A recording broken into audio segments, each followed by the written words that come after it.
Graines de reporters scientifiques. Une série de podcasts sur les enjeux de l'océan réalisés par des élèves francophones du monde entier, en partenariat avec la Fondation Tara Océan, le Centre pour l'éducation aux médias et à l'information, le ministère de l'Éducation nationale et de la jeunesse et l'Agence de l'enseignement français à l'étranger. Le plastique, c'est problématique. Salut, les 5e C de Saint-Do vous parlent. Nous avons fait des études sur la pollution plastique dans l'océan et devinez quoi ? Nous avons décidé de vous en parler. Avec notre classe de 5e, nous sommes partis à Biarritz pour ramasser des déchets sur la plage, suivant un protocole bien précis. Dans le cadre de ce projet de sciences participatives, on les a ensuite envoyés à des scientifiques qui vont les examiner.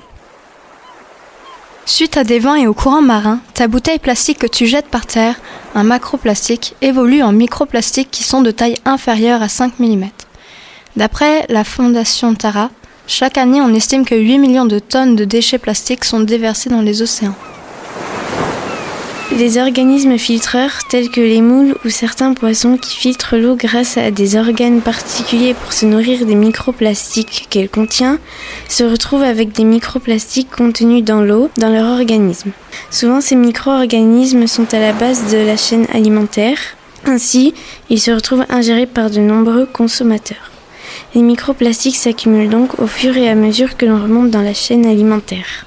Mais sans parler de ces macroplastiques, sacs plastiques, pailles plastiques, nos recherches nous ont permis d'identifier plusieurs conséquences de l'ingestion de microplastiques sur ces animaux. En effet, certains animaux peuvent confondre les microplastiques avec de la nourriture. Ces particules obstruent leur système digestif et finissent par les tuer. D'après Isabelle Calves, ingénieure de recherche en biologie, effectivement, les animaux vont mourir de malnutrition, car les plastiques accumulés dans leurs estomacs ne sont pas digérés et ne fournissent pas l'énergie nécessaire à leur survie. Mais également, les coraux vont capter le plastique sur lequel il y a des bactéries qui peuvent se coller et changer celles qui sont naturellement présentes. Cela entraîne le blanchissement des coraux et les coraux ne vont pas bien.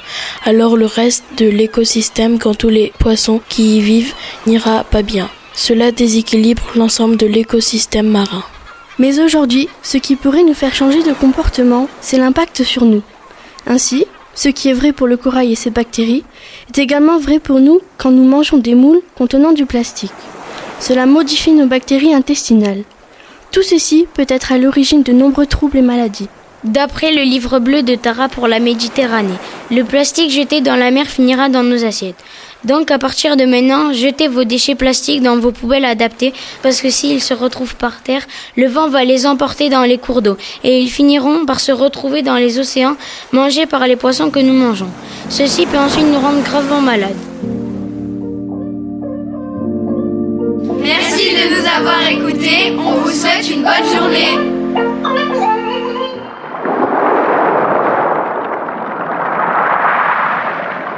C'était Graines de reporters scientifiques, une enquête sur les enjeux de l'océan.